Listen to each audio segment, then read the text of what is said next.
Introducing a lineup of international award-winning and talented indie authors, only on the Writers' Corner live show.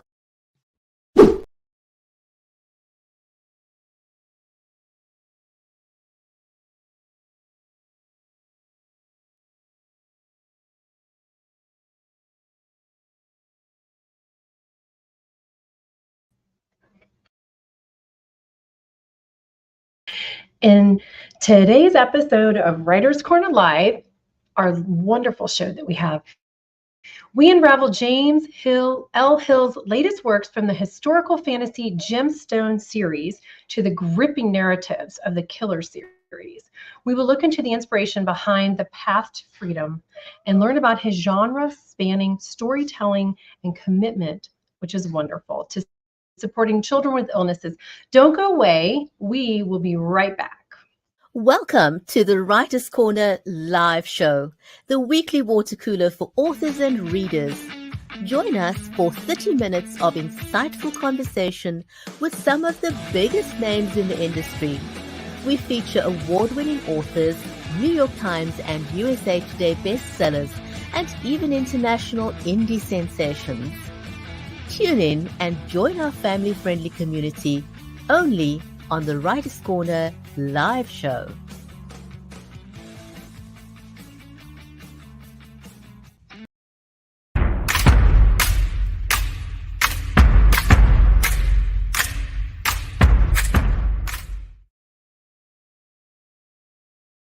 You are just joining us. Welcome to the Writers' Corner live show. If you're not following us, please make sure you do so you'll get notified the next time that we go live. I am Mary Elizabeth Jackson. I am an award-winning children's author, and I am near Nashville, Tennessee, in the USA. In today's show, we talked to James L. Hill. Our live stream is made possible by Creative Edge, StreamYard, and Be Live Media.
Okay, so hi, James. Hello. I'm sure that was a great introduction, but hi, your mic James. was off. How are you?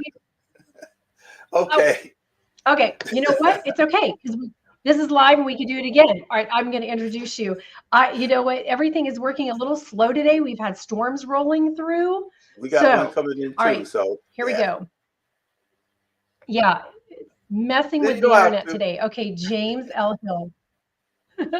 Welcome to the show, and I'm going to tell you a little bit about James. So he's a multi-genre author currently working on a 3-part historical fantasy series called Gemstone. He's going to show us some of his book covers today. Readers are always hooked on the Emerald Lady. They're so eagerly awaiting the next book series, the Ruby Cradle and the Diamond Warrior. In the adult urban crime arena, his 4-part Killer series has earned widespread acclaim. Killer with a Heart and Killer with Ice Eyes has achieved 5-star status. That's a pretty big deal. James has also ventured into psychological dystopian science fiction.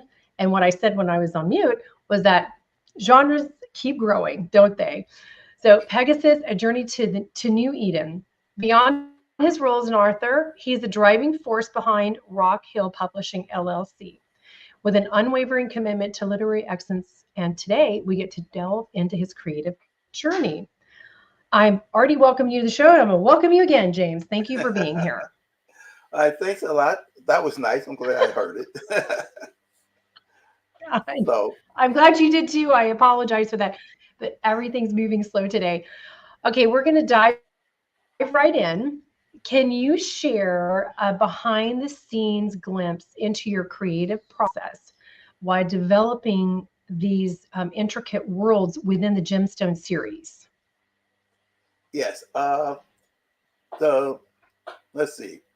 Well, the Emerald Lady started off as a NaNoWriMo project, because this is NaNoWriMo now, so I'm working on another project now. But NaNoWriMo is you write 50,000 words, which is the minimum for a novel, in the month of November. And so because I was used to writing sci-fi and crime stories, I wanted to do something that was a little bit different. So I jumped into fantasy and to create a fantasy world. Now, I'm pretty sure that sometime in my life, I was a pirate.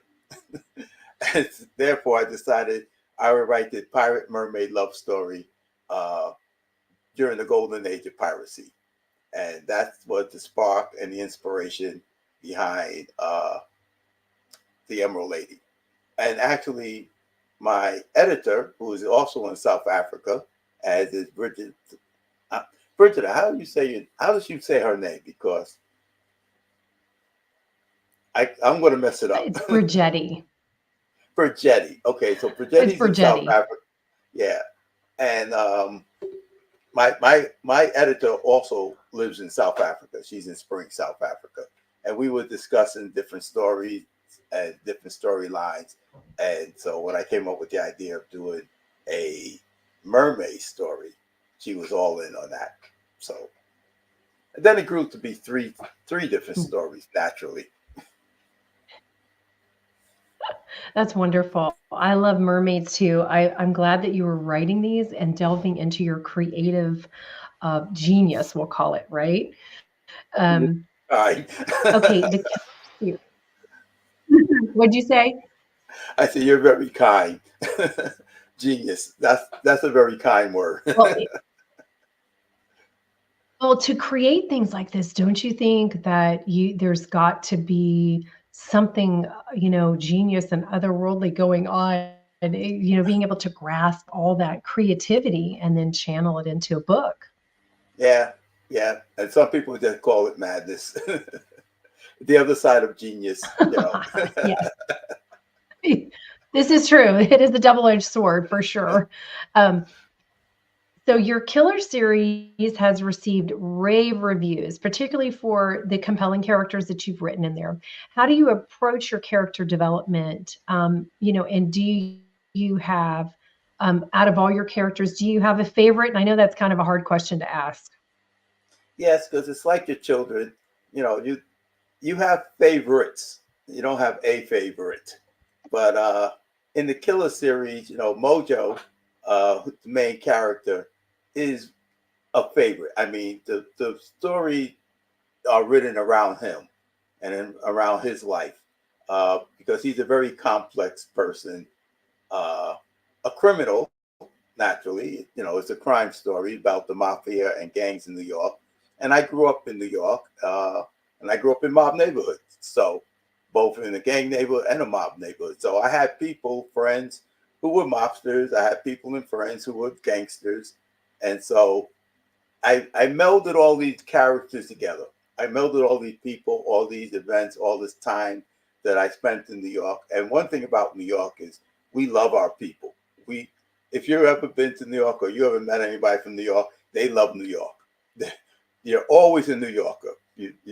That's one thing you must realize. A New Yorker is always a New Yorker. I am always from New York. So, so I took all these people and all these things that I know and everything, and I melded them together into this 4-part story of how these guys go from being teenagers to being international criminals to being this worldwide criminal organization. And it's my homage to New York and to the underworld of New York. That is amazing. Because I've been to New York. I have friends from New York and Long Island, and I'm hearing it in your voice now, your accent. I didn't recognize it at first. Usually I do. But that's amazing that you have pulled on all that rich, we'll call it rich culture from your life and your life experiences. And, not everybody gets to pull on that in their life and in writing, do they? No, they don't. And that's the thing about writers, is that we kind of like funnel what we see, what we hear, what we do, and it's all kind of funneled through us to become these stories that people. It's like they say, well, where do you get these ideas from? They come from life. They come from experience. They come from what we wish we could do and what we have done. So it's a matter of our imagination taking hold of what is and probably pushing out what could be. That's how I look at writing. I take a look at what is, and I kind of push it to the limits of what could be, what should be.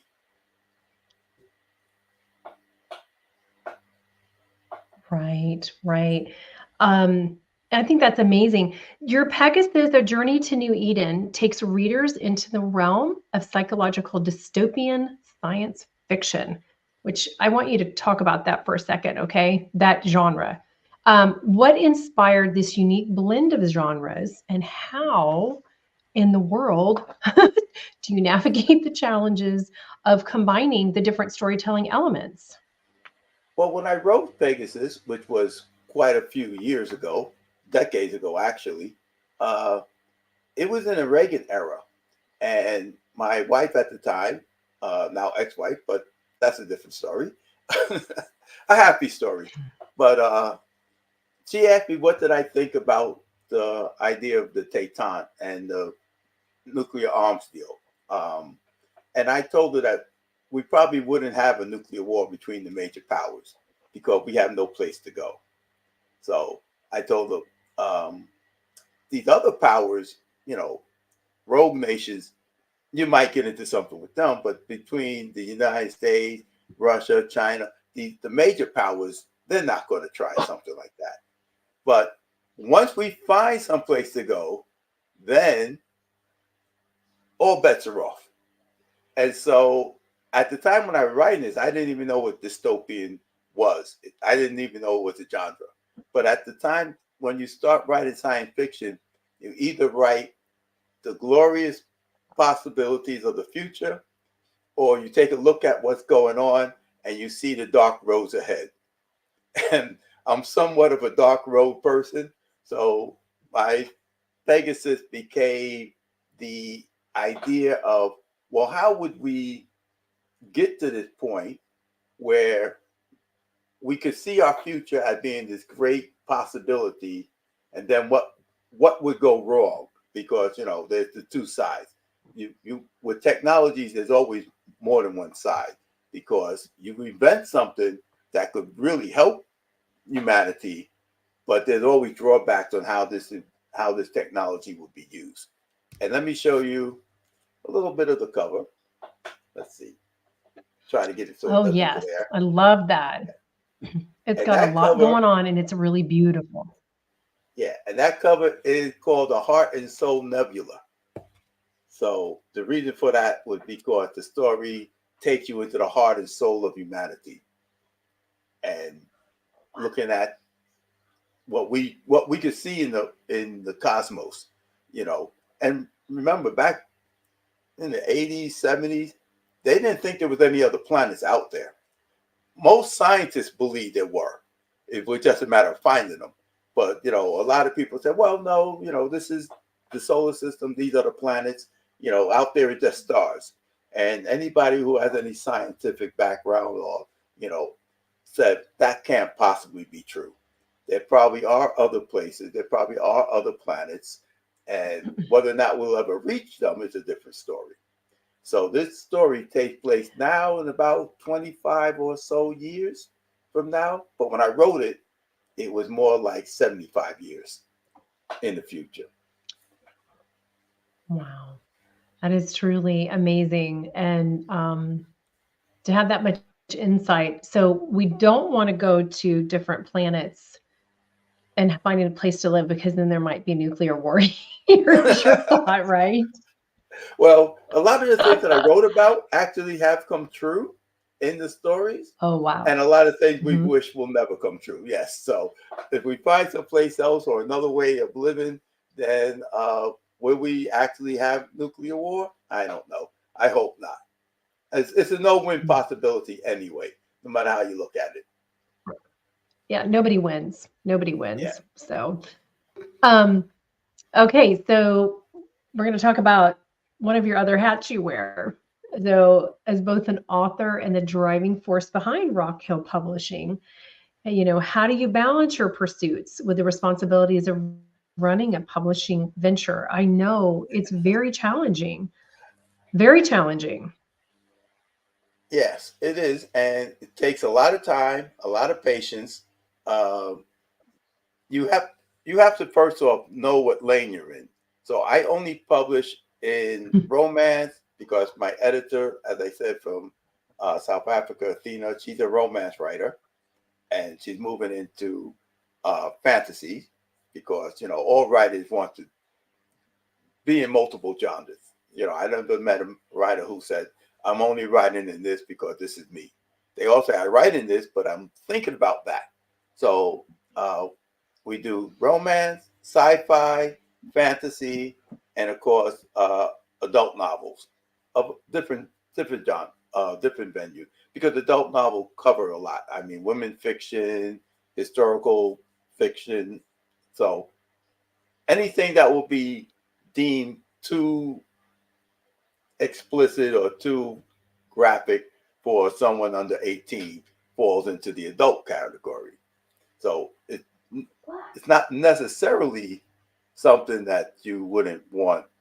That the language may not be bad, but the concepts and the ideas behind what's happening in the story is not for children. Gotcha. Well, your novels, like you're just talking about, your novels, they do span across the different genres of fantasy, crime, and science fiction. What draws you in particular to diverse storytelling, and how do you ensure authenticity in each genre that you explore?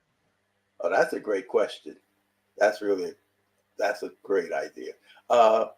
What I usually do is I'll write in one genre until I finish that story. And then as I'm writing this one story, I have other stories in mind going on, and they're all fighting for, dominance. They're all fighting for the next position up. And so once I finish with one story, I will then usually jump into another genre, like sci-fi into fantasy or sci-fi into crime story, so that my ideas would become fresh.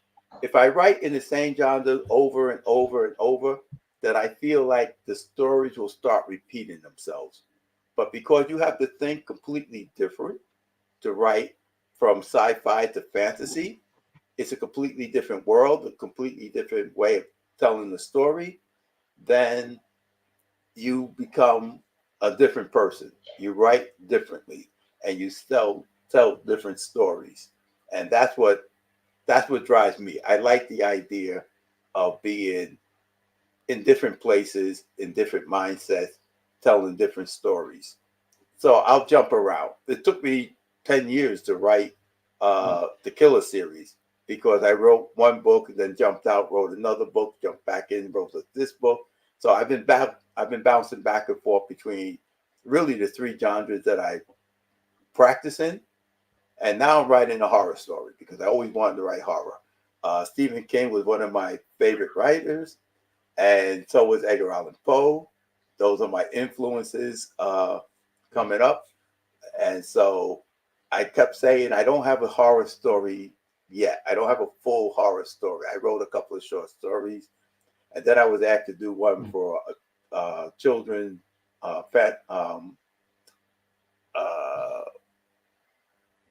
what do you call it? A 503, a charity, a children's charity for sick children. Okay. So I was asked to do this, to write something for a book, part of the anthology, and bingo, there you was. I was now a horror writer, and I came up with this idea, and now since Nano was here again, I decided I would go ahead and write a horror novel for Nano. And how are you doing on that for Nano? I'm about 64. No, I'm about 64%, 66% done.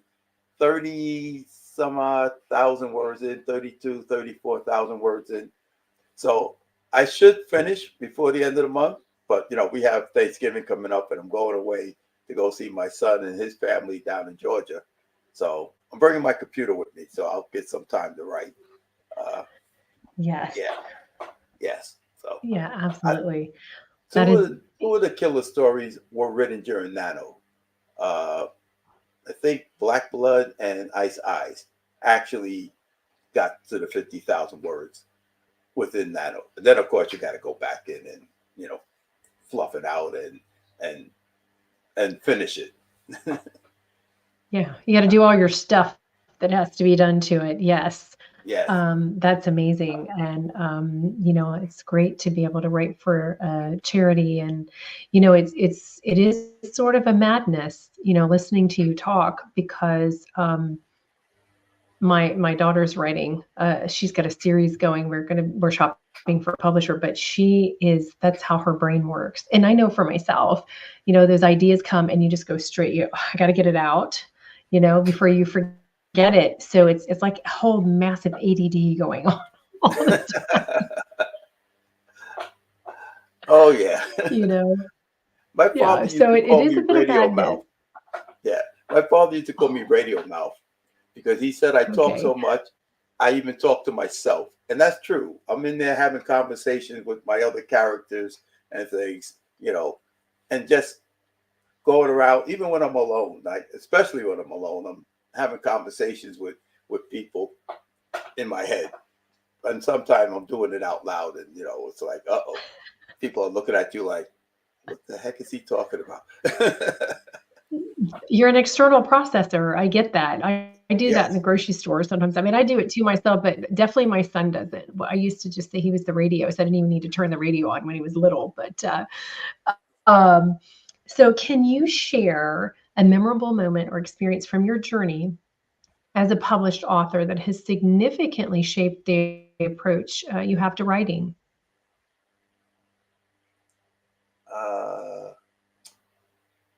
That's a hard one. Let's see that. I would have to say, probably writing the Killer series.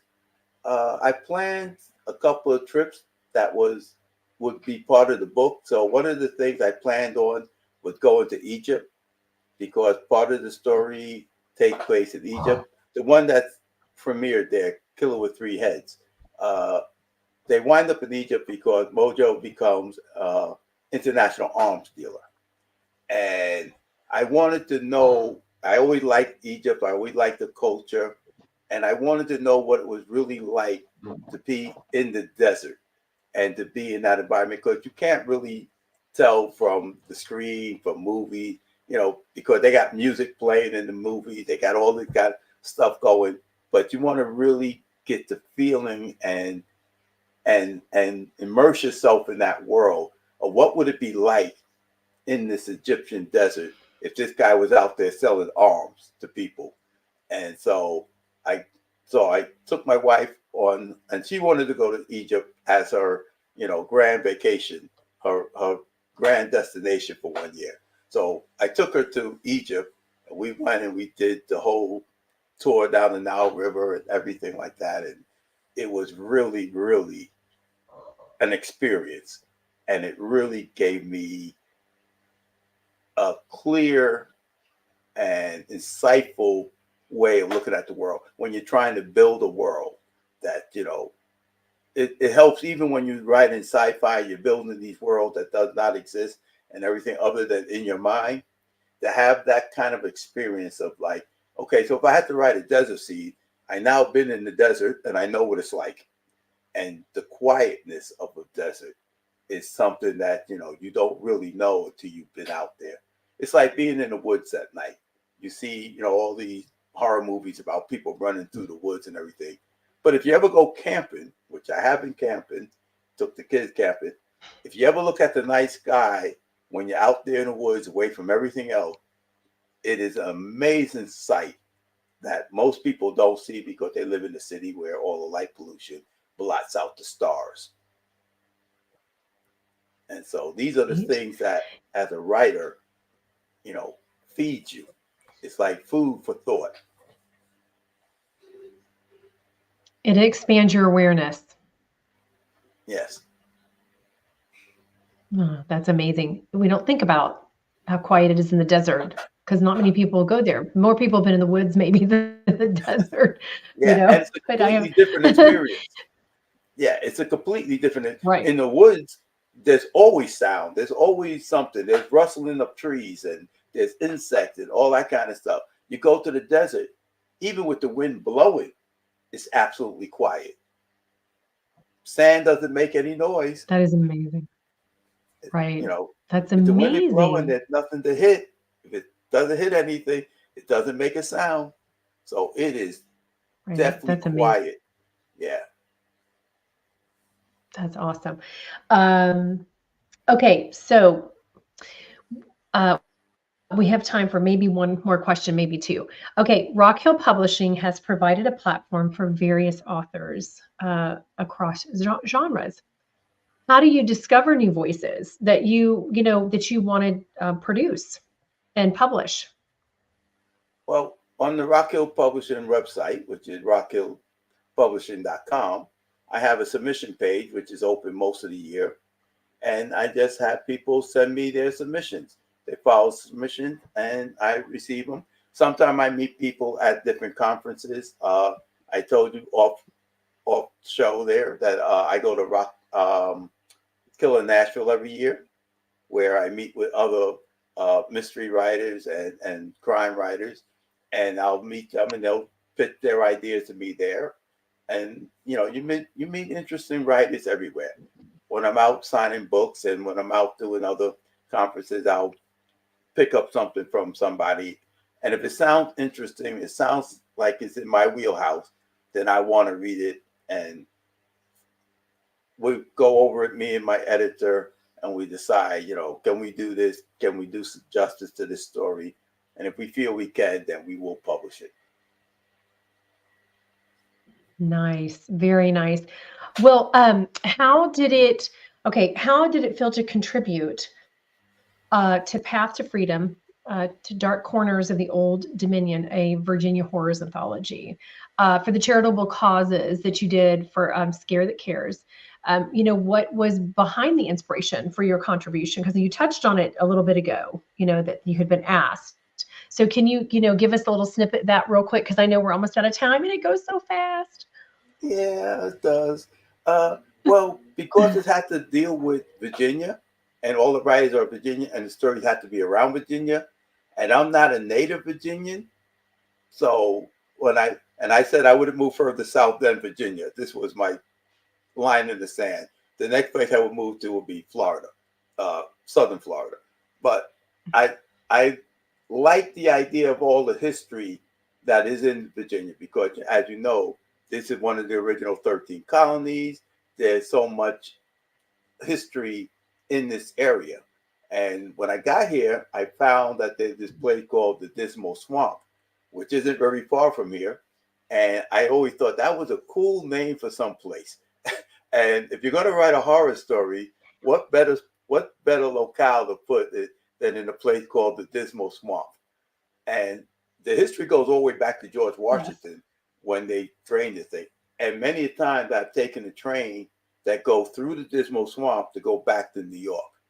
So I ride through the Dismal Swamp day and night, and it's an amazing piece of land, an amazing piece of scenery, and you could really get a flavor of an old lifestyle going through here. So that's what my setting. And then I said, okay, what would be a horror story to tell in some place? Why did they name it the Dismal Swamp? First of all, it was my first thoughts. Like, why did they name this place the Dismal Swamp?